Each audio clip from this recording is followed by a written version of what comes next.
everybody watch their ears. The rifles are going to be fairly loud if you have kids or whatever. Okay?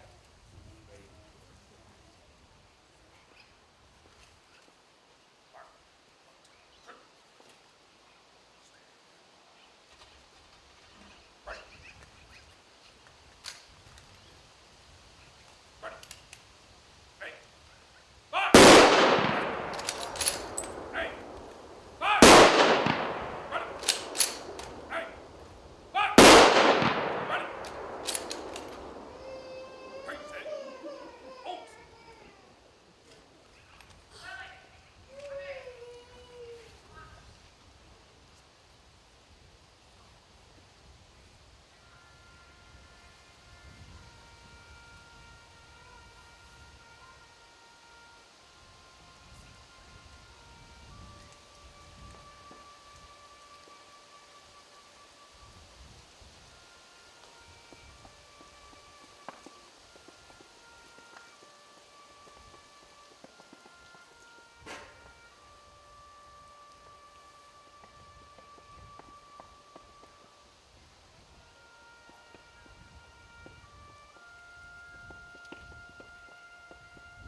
On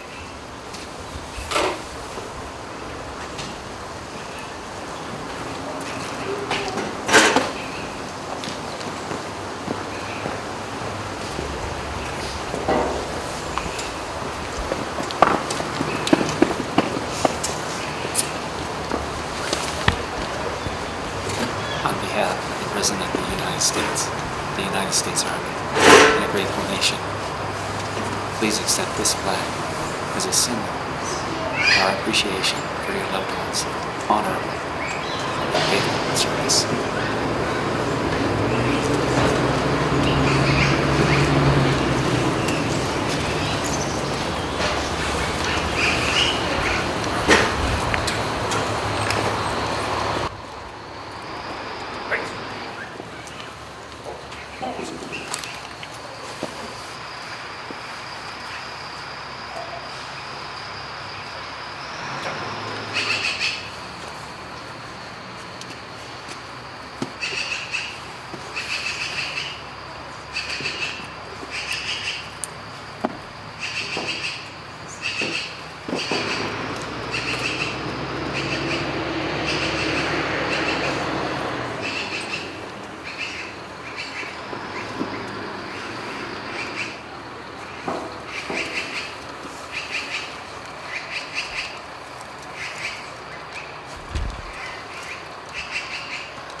Everybody, thank you so much for coming.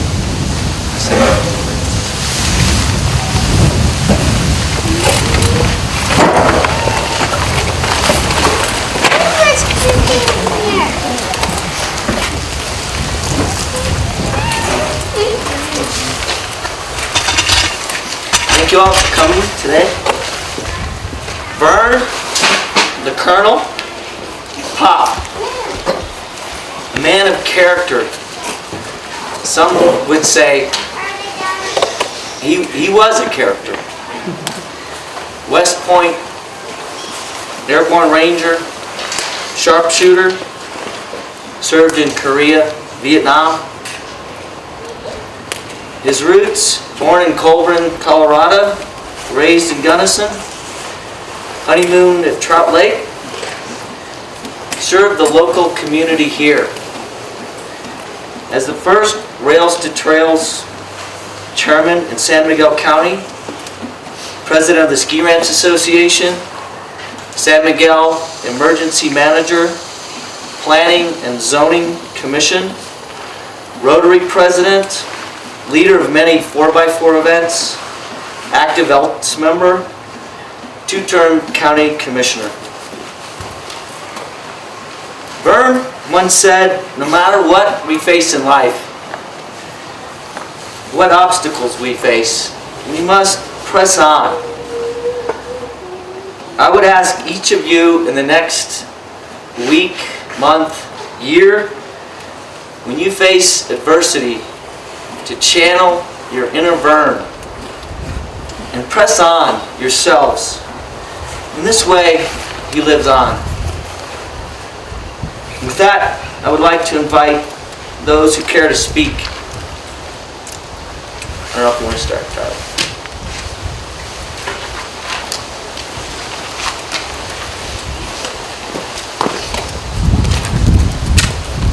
For coming today. My brother couldn't make it, but I brought a letter he wanted me to read on his behalf to you. Start with that.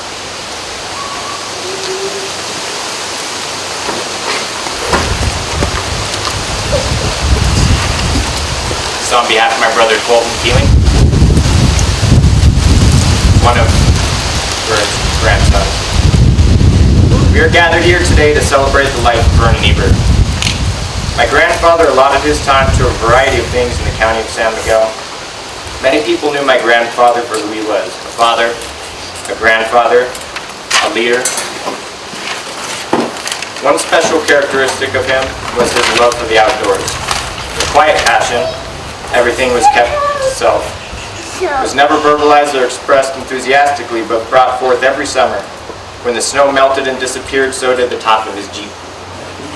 The tours began here and ended there, and now is summer. You see, my grandfather was a quiet, collective man who personally I have never witnessed express his feelings or thoughts on any subject that didn't require the words of a leader. Whether this came natural, only one can tell. It was this leader that the people listened and followed into battle on a Rotary tour or in the courthouse. For myself, it was a grandfather I followed on the ski hill or rode to school with and watched make breakfast every morning. He made breakfast every morning. During his first campaign for county commissioner, we as a family had a blast. Vern for commish was our go-to slogan. His cartoon face on the hats made us laugh. It looks just like you, we would tell him. The only year I didn't see him in uniform marching for the 4th of July parade is a vivid memory. His Jeep was decked out from top to bottom with propaganda.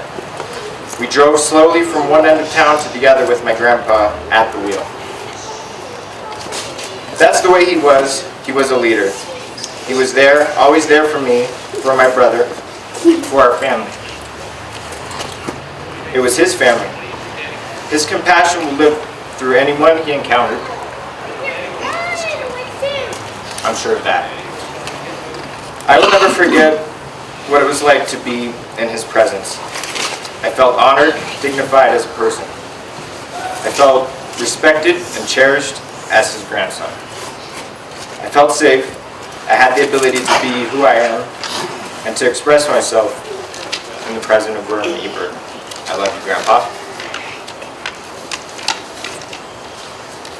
He graduated in 1956 from the United States Military Academy at West Point, New York.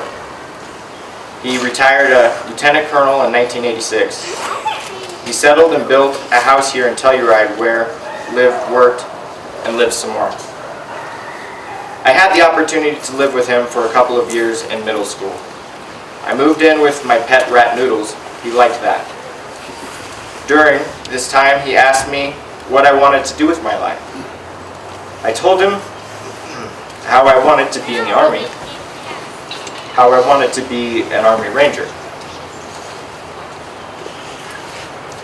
I will never forget his response, "Give it hell." He said, "Cut and dry."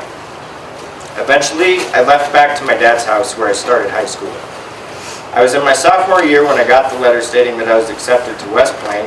Earlier that very day, I was denied by recruiters at school for the ROTC program. I took that letter to school the next day and showed the recruiter. I was blessed with the opportunity to live with my grandparents once again after they moved to Arizona, about what I wanted to do in life. I told him I had wanted to join the Army. Again, his response was cut and dry. "Goof off," he told me. I will never let go of the feelings I got from my grandpa. Safe, honored, dignified, respected, and cherished the ability to be who I am. Thank you, Grandpa. Thank you for all your time and efforts in organizing this celebration. I would like to express my gratitude for the Rotary Club, the United States Army, family, and friends. Last and not least, I would like to acknowledge God. It is said that He has a plan for each and every one of us. Day in and day out, we seem to abide by this plan. It is because of this direction that we have journeyed over mountains and through passes on His road to our final destination. God bless, and may He keep you until then. My brother.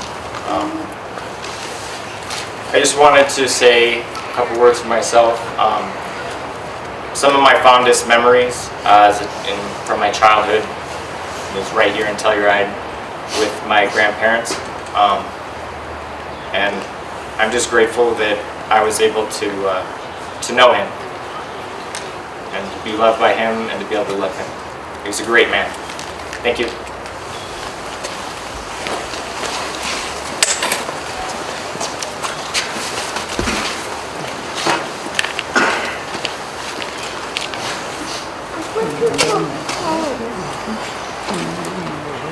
My dad dearly loved his family, every one of them from all branches, and would be very happy to see folks from Broughton side and Ebert side coming from far and wide. He loved this community as well, and would have greatly appreciated the friends who turned out today, and I'm sure we'll see more later today as well. It strikes me that Vernon was perhaps a rare form of leader in these times, especially because he was a bridge builder. He found ways of connecting people with disparate ideas and disparate aims and finding common ground somehow, finding the middle place.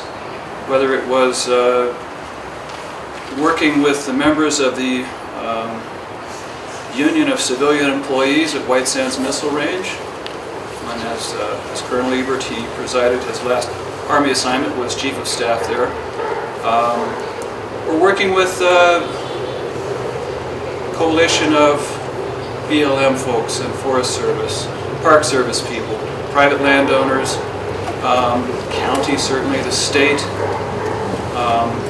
as well as land trust, to come to solutions and to come to structures, be they trails or social institutions that benefited everybody. He really looked out, I think, for people in general. He loved you. He loved his friends, he loved his family, and I carry these things forward in my heart, the warmth he had and the care, and also this ability to find that common ground, no matter how difficult and it might be. I work in schools now, and there's a lot of negotiating to be done there too, and even then we think we have in mind the common goal of the children's best interest, but it's difficult finding that. So I don't know if I'm channeling the inner Vern or not, but I find some part of that in me. Yeah. Thank you, Carl, for that. Yeah. And we welcome anyone else to say a few words if they'd care to. Thank you. Anybody? I'll speak. Yes, Do please. I have to go up there? No, whatever you'd like. I'm not very good up there. But I first met Vern in 1989. He was, during my first year in Rotary, he was the president. And apparently I missed one meeting because I got to be vice president. And for an entire year, Vern called me Madam Vice. And I would salute back. Yes, sir. Okay, and then I helped him on his, both his candidate, what do you call that? Campaigns, thank you. Ooh. Campaigns for county commissioner. And Vern was, he was the most straightforward, honest man I've ever met, without a doubt. In fact, we had to like rein him in sometimes, you know, so that he would say what people wanted to hear, which was not his nature. But I feel very honored and blessed to have known Vern as long as I did and to have been a friend of his.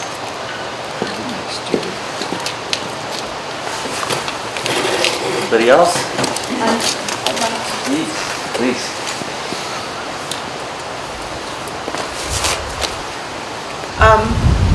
Vernon's my uncle.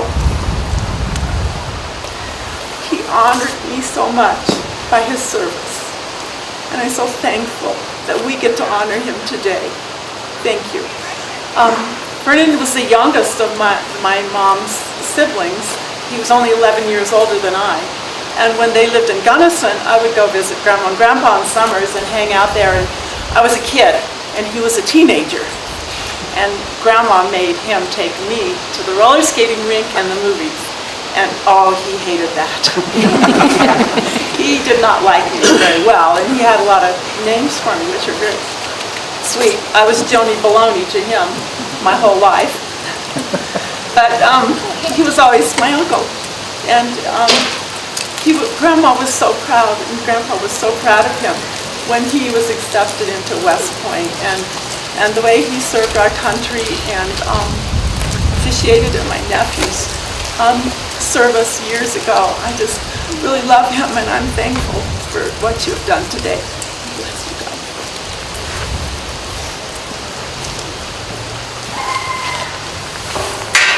Anybody else?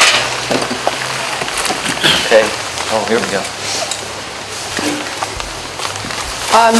I knew Vern and Bobby mainly as neighbors in the ski ranches, and they were involved in moving the ski ranches from its very beginnings. I think he was actually one of the first board members. But what I want to say about him is, those who know me say that one of my highest compliments is they're good neighbors, and Bobby and Vern were very good neighbors. I was proud to work with them from time to time. And I didn't really work with him on the county level, but I would like to point out that Vern was elected as commissioner in a Democratic county twice. And that's a tribute to the balance and the thoughtfulness that he brought to the decisions that he made.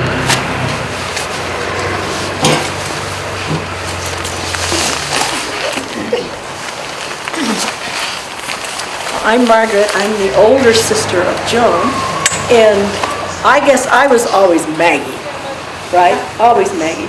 And I just remember, you know, even in the years before they left Telluride. Well, I remember when they were, Grandpa was the ranger station at Saponero, and being up there at the ranger station and looking out up the Gunnison River that used to be, you know, before the dam was built, and all those memories. And he was always there, herding us around or doing something. And but I also remember the later years when, you know, the Alzheimer's was setting in. He'd come to the house and sit around the table with Harold and just laugh. So happy. Even when his speech was getting really hard, he and Harold could just carry on a conversation that didn't end. So just all those memories. Special times. Thanks, guys. Thank you.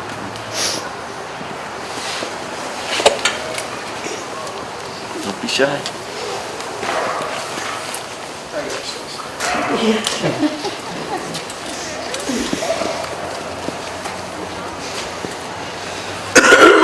I'm Jim Tabor. I'm the younger of these two ladies.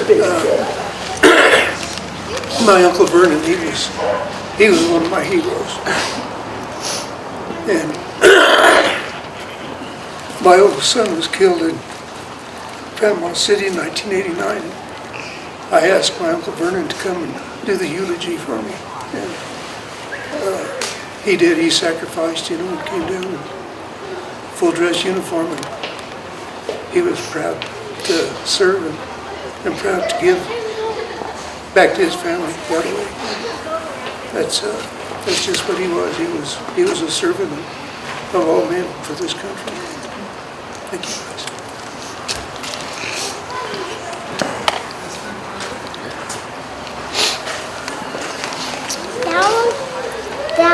Okay. Again, thank you all for coming and making this a really special event for Vern. We got just enough chairs, looks like. So anyway, guess hopefully see you around more today. Activities. I'm not sure how far up the mountain we'll get, but plan to spread his ashes up there today. Okay. And I think what Phoenix, something going on later. Around 4:30, 5 o'clock at the Phoenix Bean. Phoenix Bean. Okay. Great. Thank you all again for coming.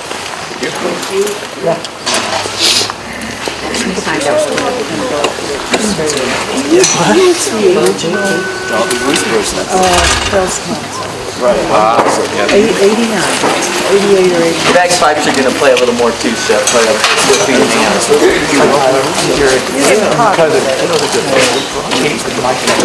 Okay.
And we have never talked